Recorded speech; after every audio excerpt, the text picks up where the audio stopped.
Ήδη η μέγιστη θερμοκρασία στο Φάληρο εδώ στην Αττική έχει φτάσει στους 35 βαθμούς Κελσίου. Μάλιστα, να σε ευχαριστήσουμε πάρα πολύ. Να μάθουμε τώρα τι κάνουμε σε περίπτωση καύσωνα, πώς προστατευόμαστε, τι τρόφιμα πρέπει να καταναλώνουμε, αν πρέπει να πίνουμε πολύ νερό. Είναι κοντά μας η κυρία Μαρία Τουμπή, διαιτολόγος και διατροφολόγος. Καλημέρα, καλώς ήρθατε. Και θα μας δώσει ορισμένες οδηγίες και συμβουλές για το πώς θα μπορούμε να προστατευτούμε από τις υψηλές θερμοκρασίες. Ξεκινώ όμως με μία έρευνα που έγινε προσφάτως και λέει ότι είναι μύθος ότι πρέπει να καταναλώνουμε πολύ νερό κατά τη διάρκεια της ημέρας. Δηλαδή, αυτό μπορεί να προκαλέσει υπερκατανάλωση νερού, άλλου είδους προβλήματα στον οργανισμό. Θα έλεγα ότι αυτό μάλλον ορίζεται ανάλογα με την ποσότητα. Νομίζω ότι όλα αυτά τα χρόνια το 1,5 λίτρο που προτείνουν οι διαιτολόγοι και έχουμε γίνει γραφικοί πλέον, μάλλον είναι κατάλληλο για να ενυδατώσουμε τον οργανισμό μας και για να τον προφυλάξουμε από την αφυδάτωση. Και αυτό το λέω γιατί, σύμφωνα με μια πρόσφατη έρευνα που έγινε στην Αμερική, 75% των Αμερικανών είναι χρόνια αφυδατωμένοι. Και πολύ φοβάμαι ότι λόγω του ότι ακολουθούμε κι εμείς αυτές τις συνήθειες του δυτικού κόσμου τις τελευταίες δεκαετίες, αν μια αντίστοιχη έρευνα γίνει και στην Ελλάδα, προφανώς θα έχουμε κι εμείς το ίδιο πρόβλημα. Η ιδανική ποσότητα λοιπόν για να μην αφυδατωθεί ο οργανισμός ποια είναι?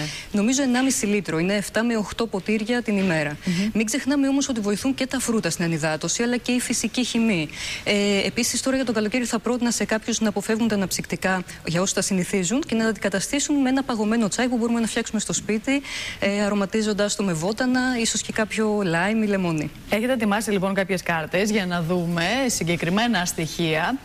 1,5 λίτρο λοιπόν νερό την ημέρα μας λέτε είναι το καλύτερο για να γίνει η ενυδάτωση του οργανισμού. Φρούτα επίσης, φυσική χυμή φρούτων, παγωμένο τσάι ή άλλο ρόφημα βοτάνων. Το παγωμένο τσάι όμως δεν έχει ζάχαρη. Ναι, μιλάω για φυσικό. Κάποιο που θα φτιάξουμε εμείς. Κοινώς ένα ζεστό ρόφημα το οποίο μπορούμε να το ρεώσουμε με παγωμένο νερό. Παγάκια δηλαδή. Παγάκια ή και κάποια μυρωδικά. Αυτά που έχουμε στο σπίτι μας. Μέντα, δυόσμο, νομίζω ότι είναι μια χαρά. Έχει πολύ ωραία γεύση. Μέχρι κατά τη διάρκεια της ημέρας πρέπει να πίνουμε αυτά τα υγρά. Γιατί λένε κάποιοι ότι το νερό καλό είναι να καταναλωθεί συγκεκριμένο χρονικό διάστημα, το πρωί για παράδειγμα. Όχι, θα έλεγα ότι πρέπει καθ' όλη τη διάρκεια της ημέρας να πίνουμε νερό και μάλιστα με αργό ρυθμό για να προλαβαίνει το σώμα μας να το απορροφά. Πριν το φαγητό ή μετά το φαγητό, ή κατά τη διάρκεια? Όχι, κατά τη διάρκεια αποκλείεται, διότι αραιώνουμε τα γαστρικά υγρά, οπότε επιβαρύνουμε την πέψη. Θα έλεγα ότι 40 λεπτά μετά το φαγητό μπορούμε να πιούμε 1 με 2 ποτήρια νερό και σίγουρα πριν το φαγητό ένα ποτηράκι, γιατί πολλές φορές άνθρωποι οι οποίοι διψούν νομίζουν ότι πεινάνε. Έχουμε μπερδέψει λίγο τα συναισθήματα πλέον. Μάλιστα.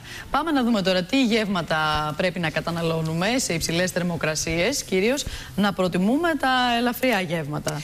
Ναι, τα ελαφριά γεύματα για να μην επιβαρύνουμε τον οργανισμό μας. Νομίζω ότι το πρώτο που έρχεται στο μυαλό κάποιου είναι μια σαλάτα.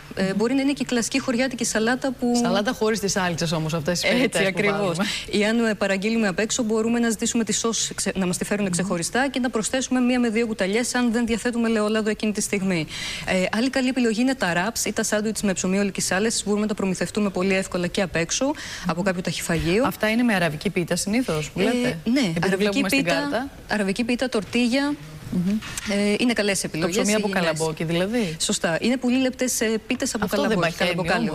Νομίζω ότι είναι πιο ελαφρύ από το ψωμί. Είναι πιο ελαφρύ. Ναι. Σίγουρα. Είναι λιγότερες θερμίδες. Λοιπόν, γιαούρτι επίσης βλέπουμε με φρούτα και δημητριακά και ξηρούς καρπούς. Η ξηρή καρπή όμως? Η ξηρή καρπή μια μικρή ποσότητα. Νομίζω 10 μικρή ξηρή καρπή είναι μια καλή ποσότητα. Είναι superfood όπως το ονομάζουμε οι διαιτολόγοι. Θα πάρουμε πολλά μέταλλα και ιχνοστοιχεία σε συμπυκνωμένη μορφή που δεν μπορούμε να τα πάρουμε εύκολα από κάποιο άλλο τρόφιμο. Λύστε μας μια απορία τώρα για το μέγεθος της μερίδας που πρέπει να έχουν τα φρούτα. Γιατί πολλές φορές το παρακάνουμε. Λέμε θα φάω μόνο φρούτα, αλλά τρώμε σε τέτοια ποσότητα και σε τέτοια ποικιλία που ουσιαστικά είναι σαν να λαμβάνουμε πολλές θερμίδες στο τέλος. Ακριβώς. Νομίζω ότι εκεί έχετε και ο διατροφικός μύθος με το καρπούζι, που όλοι λένε ότι αχ, να μην φάω καρπούζι γιατί παχαίνει. Το πρόβλημα δεν είναι ότι παχαίνουν τα φρούτα. Το πρόβλημα είναι οι μερίδες. Συνήθως όταν καταναλώνουμε καρπούζι, ξεφεύγουμε από τη μία φέτα που ορίζει η διαιτολογία σε ένα ισοδύναμο φρούτου και καταφέρουμε συνήθως σε μια βαθύ πιάτο ή 2 φέτες, σίγουρα παραπάνω. Το πρόβλημα λοιπόν με τα καλοκαιρινά φρούτα είναι το μέγεθός τους. Αυτό μας μπερδεύει. Για παράδειγμα, ένα ισοδύναμο φρούτου για τα κεράσια είναι 10 με 12 κεράσια, όπως αντίστοιχα και με το σταφύλι. Αν κάποιος καταναλώσει μισό κιλό σταφύλι, το οποίο είναι εύκολο πιστεύω τις μέρες του καλοκαιριού για ένα δροσερό φρούτο, σίγουρα θα πάρει παραπάνω θερμίδες. Δηλαδή, τι πρέπει να φάει 10 με 12 ρόγες σταφύλι? Εντάξει, αυτό μάλλον είναι υπερβολή, αλλά θα έλεγα. Είναι και λίγο κι αυτό. Θα έλεγα ένα μέτριο τσαμπί είναι μια καλή ποσότητα. Το καρπούζι λέτε πάντως να το προτιμούμε σε μικρή ποσότητα. Φυσικά. Όλα τα φρούτα. Μάλιστα. Όσον αφορά τη δραστηριότητα τώρα, γιατί είναι καλοκαίρι, σε τι ρυθμό και σε τι βαθμό πρέπει να είναι η φυσική άσκηση? Καλό θα ήταν να προσέχουμε τις ημέρες που έχει πολύ ζέστη. Νομίζω ότι η καλύτερη δραστηριότητα για το καλοκαίρι είναι το κολύμπι. Είναι κατάλληλο και για άτομα τα οποία έχουν κάποια προβλήματα με τις αρθρώσεις τους, δεν επιβαρύνονται με αυτόν τον τρόπο.